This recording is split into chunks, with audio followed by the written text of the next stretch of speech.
Annabi sallallahu alaihi wasallam yana cewa mutumin da ya tozalta wani akan irin abin da yake aikatawa shi ba zai mutu ba sai yana aikata wannan abu. Ka ganta ko? Kowai kullun yawo kenan, kullun yawon garin. Wallahi su matallahi wanda duk ka je ka shiga cikin media ka nuna mummunan aikinsa ko wani ya nuna mummunan aikinsa kai sharing ko kai lakin kana ciki wannan laifin wallahi ba za ka mutu ba sai kana aikatawa. A cikin mu kowa ya rubuta ya ji. Your wife's poisoned me and my son and you're here telling me ba kai bane. You want me to go back to that? Okay, ba su kashe ni ba in koma su karasa kashe ni. Da Zara da Ziza duka kuje na sake ku. Ka sake mu.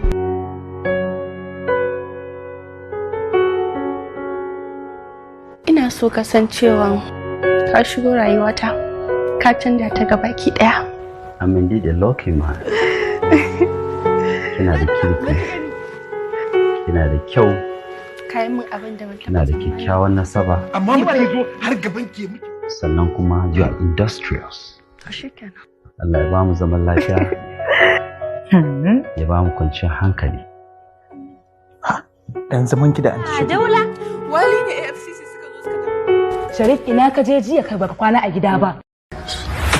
Ina ka je Sharif jiya ka baka kwana a gida. Jama'a masu kallon mu barkanmu da wannan lokaci namu a wannan dandali namu na Our Love Stories.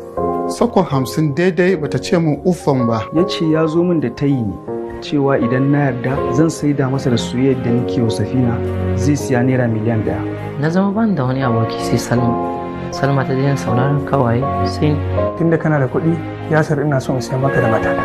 Na tunani cewa idan za ka faɗi gaskiya komai ta ja maka kariya. Kawai muka tarar da Amira ta mutu. Inna lillahi wa inna ilaihi raji'un. Kamar yadda kuke gani yanzu wani abin alhini ne, abin tashin hankali ya faru a wannan ƙasa ta mu. Abin da yake faruwa wani ango ne a jiya daren jiya da za a kai shi ya ɗauki ƙawar amaryarsa ya kai ta hotel suna cikin aikata alfasha Allah ya ɗauki rayuwarsu. Ita wadda zan auren ai ta zama fanko tun da ta daɗe ba ta aure ba. To ina ruwana da ka same ta abu ruwa ko yaran da mutum shan magani su matse cikin. Gidan Danja.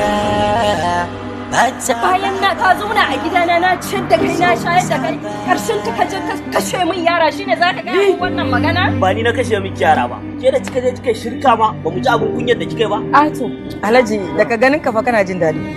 Madam, what's that for? Do you have any business with my husband? Ya za ka kalle shi ta kalle ka ta ce kai kyau. Da Allah shi.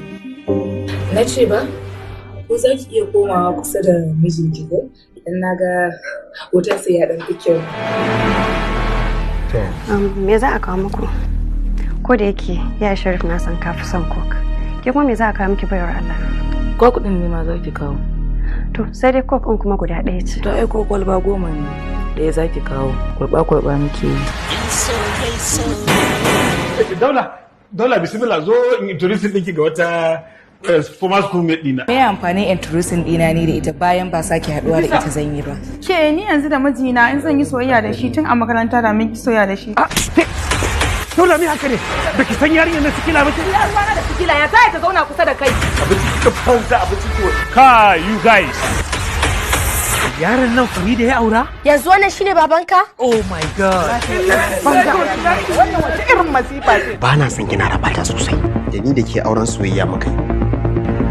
Sincerely speaking, bayan auren sai na ji gaba ɗaya zuciyata ba na son ki.